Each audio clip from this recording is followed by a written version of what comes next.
हम देख पाते हैं एक लड़के को जो कि अपनी स्वॉर्ड की प्रैक्टिस कर रहा होता है, और वो जो ओल्ड मैन है वो बताता है कि जिंदगी में जीत और हार सबसे बड़ी चीज होती है। लड़ाई के दौरान इंसान कभी भी डर नहीं सकता, और जो डर गया समझो मर गया। हम देख पाते हैं कि ये वही ओल्ड मैन रहता है, लेकिन इसके जवानी के लुक वाली सीन होती है ये। वो ओल्ड मैन बताता है कि मेरी जिंदगी का बस एक ही लक्ष्य है कि मैं इस दुनिया का सबसे ज्यादा ताकतवर इंसान बनना चाहता हूँ, जिसकी हिस्ट्री में अनंत काल तक चर्चा की जाए। हम देख पाते हैं उसके मास्टर को, जो कि उसे ही देख रहा होता है। लगातार प्रैक्टिस के कारण वो थक जाता है। उसके बाद वो बोलता है कि आखिर ओल्ड मैन, तुम इतने ज्यादा ताकतवर कैसे हो? तुम मेरे से पतले हो, मेरे से धीरे हो, उसके बाद भी इतने ज्यादा ताकतवर कैसे हो तुम?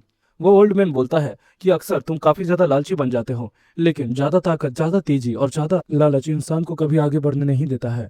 सच कहूँ तो मैं बूढ़ा हूँ, इसका मतलब ये नहीं है कि मैं कमजोर हूँ। मैं बस अपनी गलतियों से सीखा हूँ। धीरे धीरे करके तुम्हें अपने आप पे संयम पाना होगा, और उसके बाद तुम खुद समझ जाओगे कि आखिर तुम्हारी ताकत तुम्हें क्या चीज करने से रोक रही है।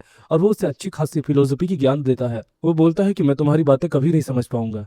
वक्त के साथ साथ वो और भी ज्यादा ताकतवर बनता है, और काफी जगह पर कंट्री में घूमता है, और बहुत सारे क्लाइंट्स को हराता है, और अपना नाम का झंडा गाड़ देता है। तानसेन उस पर हमला करती है, और वो बिना आंखों के उसे अच्छे से सेंस कर पा रहा होता है, और उसके हमले का जवाब दे रहा होता है, और उसे काट देता है बीच से, और बोलता है कि बिना आंखों के मैं तुम्हें आराम से खत्म कर सकता हूँ। तभी वो तानसेन बोलती है कि तुम मुझे खत्म नहीं कर पाओगे। तो वो बोलता है कि मैं अपनी पूरी जिंदगी लगाऊंगा, लेकिन तुम्हें खत्म करके ही दिखाऊंगा। तो उसी बोल रहा होता है कि ये अपनी ताव को देख तो पा रहा है, लेकिन अगर ऐसे ही ये पागलों की तरह लड़ता रहा तो वो खत्म हो जाएगा थकावट के कारण ही। जहां तक मुझे ऐसा लगता है कि इसको मैं खत्म कर सकता हूँ अपने ताव से, लेकिन मैं अपने ताव को अच्छे से सेंस नहीं कर पा रहा हूँ, जिसके कारण अगर थोड़ी और लेट लगी तो हम लोग दोनों ही खत्म हो जाएंगे। मुझे उसकी बातें याद करनी चाहिए। ब्लाइंड मैन उसे बता ही रहा होता है कि हमेशा ताव फ्लो के साथ बहता है, इसीलिए उसे हमेशा समझना जरूरी है। तो उसे ये बात समझ जाता है और तुरंत ही बीच में आ जाता है। वो ओल्ड मैन बोलता है कि बीच में क्यों आ रहा है? तुरंत ही तोसी उस तानसेन को पकड़कर बोलता है कि मुझे इसकी टेक्निक पता चल गई है। ये रीजनरेट कर पाती है क्योंकि ये टुकड़ों पे दोबारा जुड़ जाती है। अगर मैं इसे पकड़ के रखूं और तुम इसे खत्म कर दो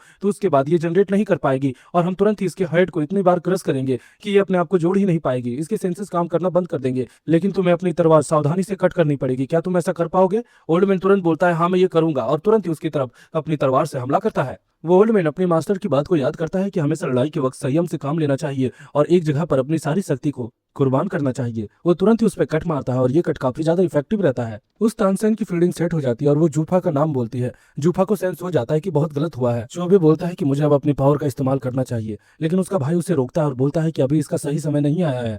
हम देखते हैं तुरंत ही जूफा के बगल में वही तानसेन का हाथ निकलता है, और वो तानसेन पेड़ में तब्दील हो जाती है, क्योंकि वो लोग भी इवॉल्व करने वाले हैं। जूफा बोलता है मुझे माफ करना तोहफा, लेकिन मैं तुम्हारा साथ नहीं दे पाया, चलो साथ में इन्हें खत्म करते हैं। जूफा बोलता है कि हम दोनों को रैन ने जन्म दिया था, और जब हम इस धरती पे कदम रखे तो हमें कुछ बातें पता चल गई थी कि हम स्पेशल्स हैं। लेकिन वो एक चीज नोटिस करता है कि जब भी हम लोग में से किसी को चोट लगती है, किसी को कोई परवाह नहीं होती, क्योंकि हम खत्म नहीं हो सकते इसीलिए।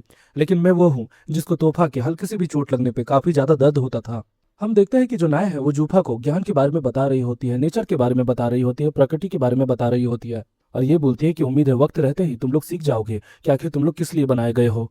जूफा बताता है कि रैन एक दिन बदल गया। उसने मेरे बाल को पकड़ा, और उसके बाद मुझे तुरंत ही बड़ा कर दिया, और बोला कि जूफा और तोहफा दोनों बोचू जुस्सू करेंगे, और बाकियों को भी इसके बारे में सिखाएंगे। और उसी दिन से रैन की इंसानियत मर गई थी। जूफा और तोहफा बोचू जुस्सू प्ले कर रहे होते हैं। जूफा बोलता है कि कुछ साल बाद मैं इस कास्टर से वेनिस हो गई, और हमें इसके बारे में पता भी नहीं चला था। लेकिन जो रैन है वो हमारी देखरेख स्टार्ट करता है। हम धीरे धीरे देख पाते हैं कि जितने भी तानसेन है वो काफी ज्यादा उग्रीव हो गए हैं, और उसके बाद जितने भी वो लोग एनिमल्स लेके आए थे वो सारे खत्म हो जाते हैं, सर्वाइव नहीं कर पाते हैं। हालांकि 100 साल हो गए, लेकिन हमारी ट्रेनिंग कंटिन्यू चलती रही। एक दिन जूफा इसके बारे में विरोध करता है, और बोलता है कि आखिर रैन करने की क्या सोच रहा है? मेरे भाई और बहनों, तुम इसके बारे में जवाब नहीं दोगे?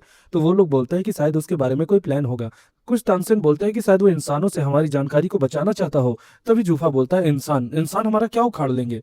एक तेंसिन बोलता है कि अभी तक हमने परफेक्ट अमरता नहीं पाई है, इसीलिए हमें इन सब चीजों में और भी ज्यादा टाइम लगेगा, और अभी हमारे पास बाहर जाने के कोई प्लान्स भी नहीं है। जूफा को गुस्सा आ जाता है क्योंकि जो बूचो जुस्तु उसने किया और जो सदियों से वो लोग ट्रेनिंग कर रहे हैं, क्या वो बेकार है? वो गुस्से के मारे सबको बोलता है कि तुम लोग पागल हो गए हो क्या? क्या तुम लोग का दिमाग फिर गया है? जूफा देखता है कि सब लोग मुस्कुरा रहे हैं। जूफा को लगता है कि इन लोगों ने अपना दिमाग खो दिया है, या फिर केवल हम और तोहफा है जिन्होंने अपना दिमाग खो दिया है। लेकिन जूफा ये बोलता है कि कुछ भी हो जाए मैं तोहफा की स्माइल को बचा कर ही रहूंगा। वो काफी हैरानी से तोहफा की ओर देख रहा होता है और बोलता है कि आखिर तुम ये क्या कर रही हो?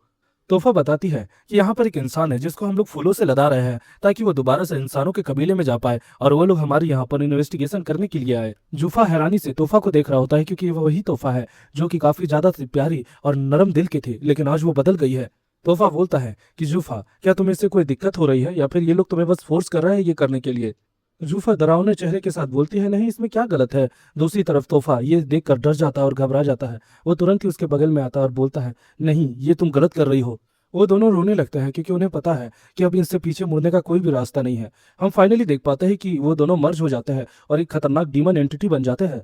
और वो बोलते हैं कि हम पागल नहीं हैं, हमें बस ये दुनिया पागल बना रही है। वो उनके बदलाव और मर्जिंग को देखकर काफी ज्यादा हैरान हो जाता है।